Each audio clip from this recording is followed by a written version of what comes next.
ఇందాకే మరి మీరు చూసారు కదా, రాష్ట్రంలో డెవలప్మెంట్ జరగట్లేదు, నగిరిలో డెవలప్మెంట్ జరగట్లేదని తెలుగుదేశం పార్టీలో చంద్రబాబు నాయుడు నుంచి లోకల్గా నా మీద కంటెస్ట్ చేసే కరోనా ఫేస్ వరకు మాట్లాడుతూనే ఉన్నారు.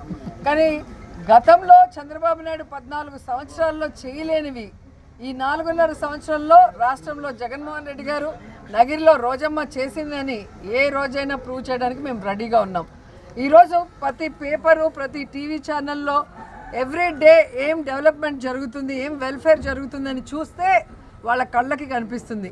కళ్ళుండి కళ్ళు కనిపించని వాళ్ళు అలాంటి వాళ్ళ గురించి మాట్లాడటం టైం వేస్ట్. ఎందుకంటే ప్రజలందరూ కూడా వైఎస్ఆర్ కాంగ్రెస్ పార్టీతో జగనన్న నాయకత్వాన్ని బలపరుస్తూ ఉన్నారు కాబట్టి ప్రతిపక్షాల గురించి మనం మాట్లాడాల్సిన అవసరం కూడా లేదు.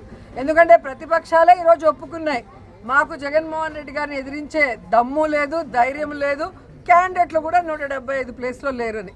సింగిల్గా పెట్టుకోవడానికి లేదు, వీళ్ళు గుంపులుగా కలిసి వచ్చినా కూడా సీట్లు పెట్టుకోవడానికి 175 మంది దొరక్క గోతికాడ గుంట నక్కలాగా వైఎస్ఆర్ కాంగ్రెస్ పార్టీలో ఎవరినైనా మార్చితే, వైఎస్ఆర్ కాంగ్రెస్ పార్టీలో ఎవరైనా గొడవలు పడితే, వైఎస్ఆర్ కాంగ్రెస్ పార్టీలో సీట్ లేదని ఎవరైనా అలిగితే వాళ్ళని నయానో భయానో మరి ఏదో విధంగా డబ్బిచ్చో లేదా ఏదో ఒకటి చెప్పుకొని వాళ్ళని తీసుకెళ్ళి పదవులు ఇచ్చుకోవడమే తప్ప ఈరోజు తెలుగుదేశం పార్టీకి జెండా మోసినోడు లేదా తెలుగుదేశం పార్టీ మళ్ళీ అధికారంలోకి వస్తుందన్న నమ్మకంతో నాకు టికెట్ ఇవ్వండి అని అడిగేవాడు ఎవడూ లేడు.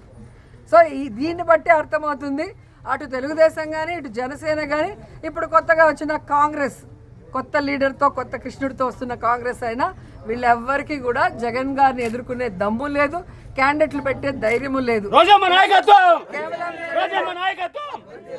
కేవలం జగన్మోహన్ రెడ్డి గారి మీద విషం చిమ్మే కార్యక్రమమే తప్ప ఈరోజు మేము సవాల్ చేస్తున్నాం, ఈ రాష్ట్రంలో ఏ నియోజకవర్గంలో అయినా, ఏ వీధిలో అయినా కూడా, ఏ పంచాయతీలో అయినా రండి, మీరు 14 సంవత్సరాలు ఏం చేశారు, ఏం చెప్పారు, మేము ఏం చెప్పాము, ఈ 4.5 సంవత్సరంలో ఏం చేసామో ప్రూవ్ చేస్తాం.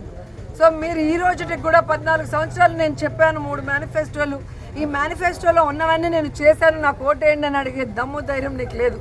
ఇంకో ఛాన్స్ ఇవ్వండి, వయసు అయిపోయింది, ఈసారి చేస్తాను, బాగా చేస్తాను అంటున్నావే తప్ప నీకు ఇచ్చినప్పుడు రాష్ట్రాన్ని ముంచేసి నీకు పార్టీలోకి ఆహ్వానించిన ఎన్టీఆర్కి వెన్నుపోటు పొడిచి ఆయన్ని పైకి పంపించావు, రాష్ట్రాన్ని ముక్కలు చేసావు, రాష్ట్రాన్ని అప్పుల్లో ముంచి ఇంకేం చేయాలనుకుంటున్నావు ఈ రాష్ట్రాన్ని అని ప్రజలు చంద్రబాబు నాయుడిని అడుగుతున్నారు. ఈరోజు జగన్మోహన్ రెడ్డి లాంటి మనసున్న నాయకుడు ఈ రాష్ట్రానికి ముఖ్యమంత్రి అయ్యాడు కాబట్టే ఈ 4.5 సంవత్సరాల్లో ప్రతి పేద కుటుంబం కూడా సంతోషంగా ఉంది, తన బిడ్డలకి చక్కటి చదువుని, తన కుటుంబానికి చక్కటి ఆరోగ్యాన్ని ఫ్రీ ఆఫ్ కాస్ట్తో క్వాలిటీగా అందించగలుగుతుంది, అలాగే గౌరవంగా సొంత ఇంట్లో ఈరోజు తన కాపురం చేసుకుంటుంది అంటే అది ఆ కుటుంబానికి ఒక పెద్ద కొడుకులాగా జగనన్న ఆశీర్వదిస్తున్నాడు కాబట్టే జరిగింది అనేది ఇక్కడున్న ప్రజలందరూ కూడా ముక్త కంఠంతో చెప్తున్నారు. కాబట్టి 2024 జగనన్న వన్స్ మోర్ అన్న విషయాన్ని ఈరోజు ప్రజలు గట్టిగా పలుకుతున్నారు, ప్రతిపక్షాలు కూడా తెలుసుకున్నాయి.